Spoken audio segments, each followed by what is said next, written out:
राधा को कई सालों तक बच्चा नहीं हुआ। इसी बात के लिए राधा की सास सावित्री उसे ताने देती थी।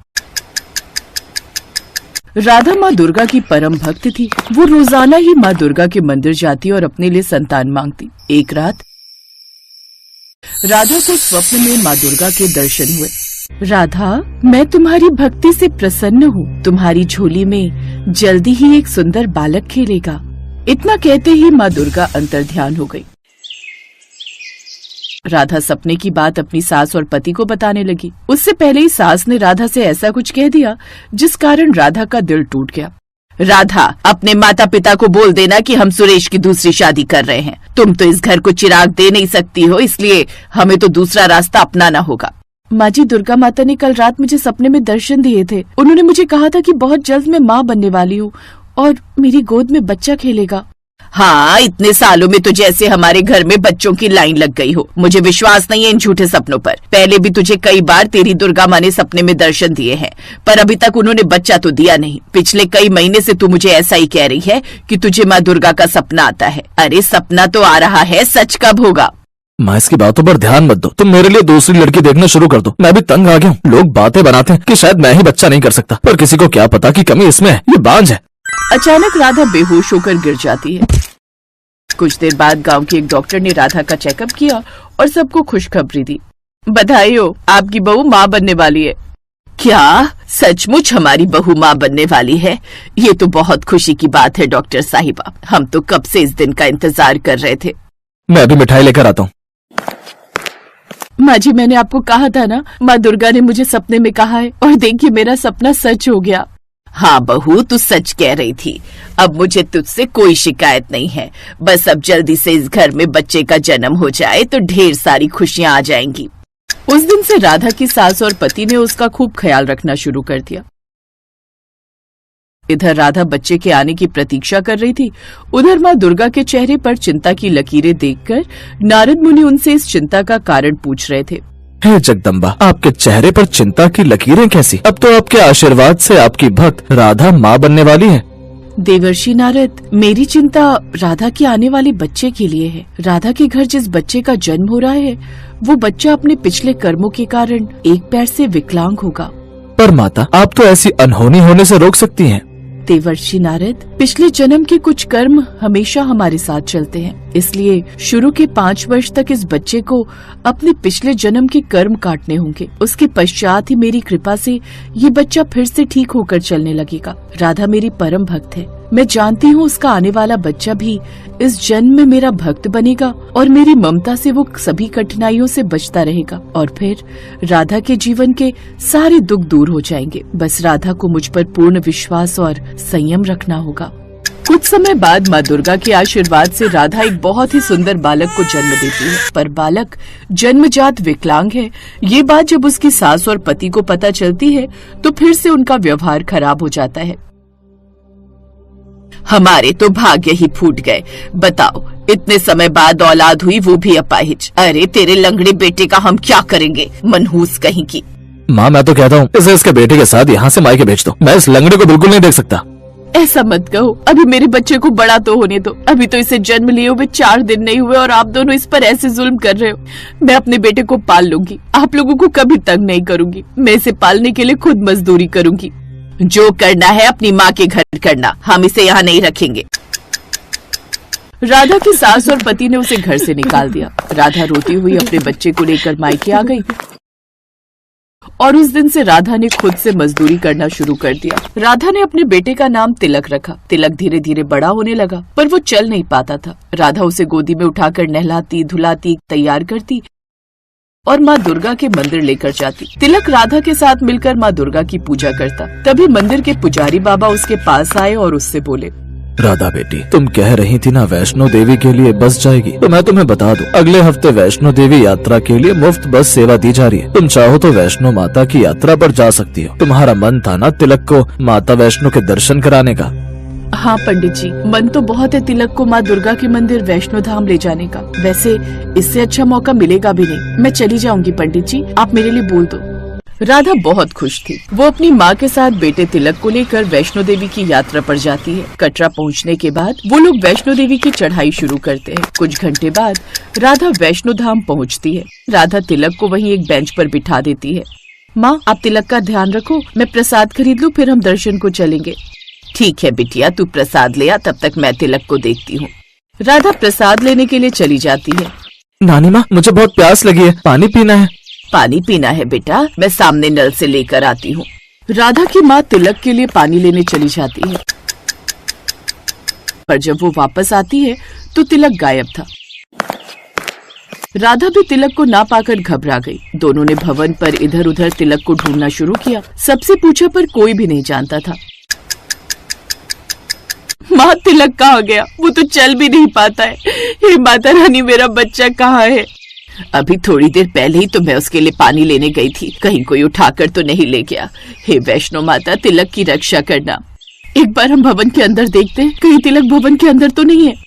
राधा तिलक को भवन के अंदर ढूंढती है। तभी राधा और उसकी माँ की नजर भगवान के दरबार में चल रहे माँ दुर्गा के कीर्तन में जाती है। भक्त माँ दुर्गा के भजन गा रहे थे और एक छोटा सा बच्चा उन भजनों पर नृत्य कर रहा था। उसके गले में माँ दुर्गा की लाल चुन्नी थी। वो छोटा बच्चा कोई और नहीं बल्कि तिलक था। राधा और उसकी माँ की आंखों में आंसू आ जाते हैं। माँ दुर्गा के चमत्कार से तिलक के पैर ठीक हो गए थे। माँ दुर्गा ने जैसा नारद मुनि को कहा था बिल्कुल वैसा ही हुआ। तिलक 5 वर्ष का हो चुका था। माँ दुर्गा ने वैष्णो यात्रा का फल दे दिया। राधा के बेटे तिलक के पैर ठीक कर दिए।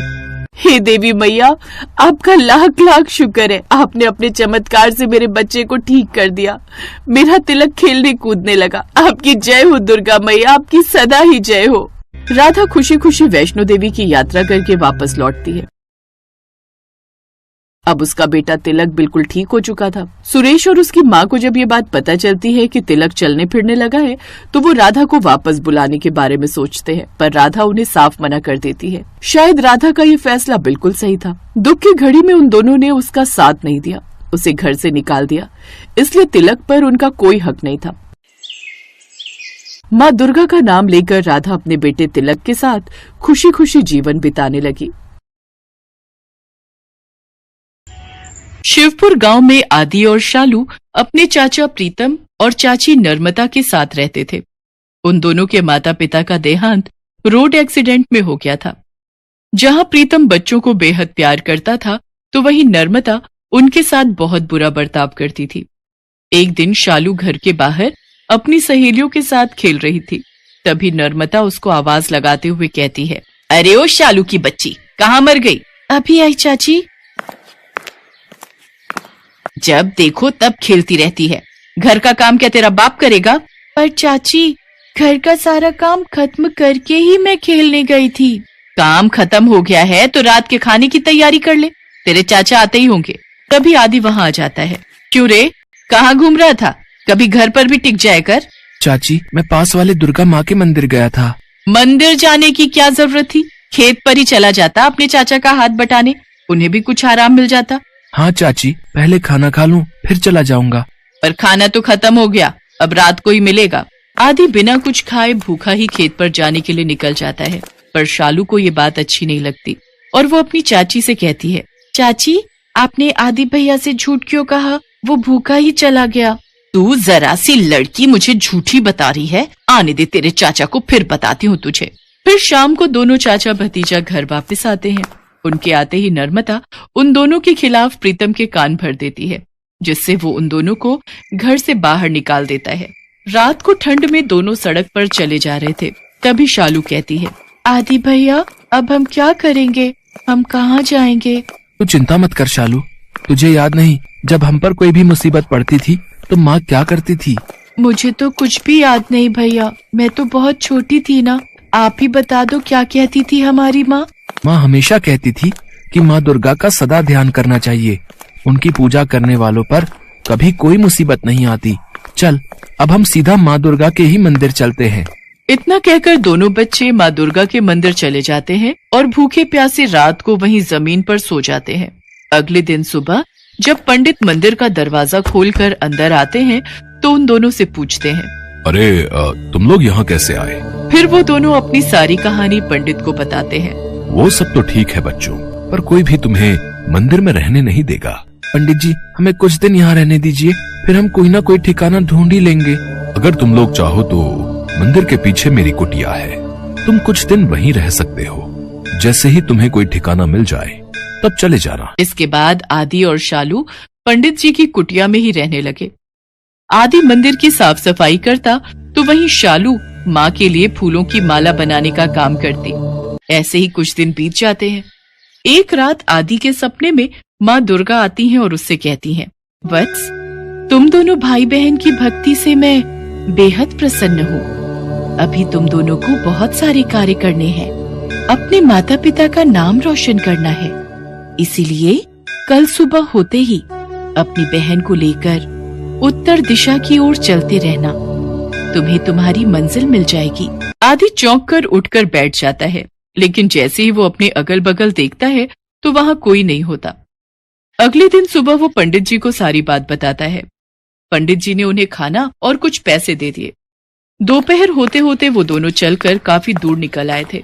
फिर दोनों एक पेड़ के नीचे बैठकर खाना खाने लगे। तभी उनके पास एक भिखारी आता है।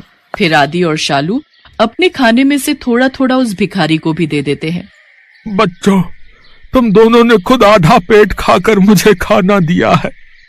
मेरे पास तुम्हें देने को तो कुछ नहीं है, पर आज मैं तुम्हें ऐसा मंत्र बताता हूँ जिसका जाप करके तुम जो भी काम करोगे उसमें सफलता तुम्हें जरूर मिलेगी। पर बाबा, आपको इस मंत्र के बारे में कैसे पता? तू ये मंत्र याद कर ले बस, फिर देख तेरी जिंदगी संवर जाएगी। तुझे याद तो होगा ही कि माँ दुर्गा ने तेरे सपने में आकर क्या कहा था। लेकिन आप इस बारे में कैसे जानते हैं बाबा कि दुर्गा माँ मेरे सपने में आई थी और उन्होंने क्या कहा था? तभी वो भिखारी हनुमान के रूप में प्रकट हो जाते हैं। जय श्री राम। बच्चों, माँ दुर्गा के आदेशानुसार मैं हमेशा तुम लोगों के साथ रहूंगा और तुम दोनों के ऊपर कोई कष्ट नहीं आने दूंगा। इतना कहकर हनुमान जी अंतर्ध्यान हो जाते हैं। कुछ दूर आगे चलने पर एक गांव आता है, जहां एक दुकान के बाहर हेल्पर की आवश्यकता है का नोटिस लगा हुआ होता है। ये देखकर आदि और शालू उस सेठ की दुकान में काम करने लग जाते हैं। आदि जहां कपड़े बेचने का काम करता है, वहीं शालू उस दुकान में साफ सफाई के साथ साथ चाय पानी देने का काम संभाल लेती है। कुछ समय बाद आदि और शालू सेठ जी से कपड़े लेकर गांव-गांव बेचने निकल पड़ते हैं। उनके कपड़े हाथों हाथ बिक जाते हैं। सारा काम अच्छे से सीखने के बाद थोड़े थोड़े पैसे जमा करके आदि और शालू खुद की कपड़ों की दुकान खोल लेते हैं और माँ दुर्गा की कृपा से उनकी दुकान दिन दुगनी रात चौगुनी तरक्की करने लगती है। दोनों भाई बहन की दुकान से होने वाली मोटी कमाई से एक बड़ा सा घर खरीद लेते हैं और उसके अंदर माँ दुर्गा का बहुत बड़ा मंदिर बनाते हैं। फिर वो दोनों सुबह शाम माँ दुर्गा की भक्ति करने लगते हैं और हर महीने माता के नाम के भंडारे करवाने लगते हैं। माँ दुर्गा का आशीर्वाद भी उन पर खूब बरसता है और देखते ही देखते वो दोनों उस गांव के सबसे धनी लोगों में शुमार हो जाते हैं।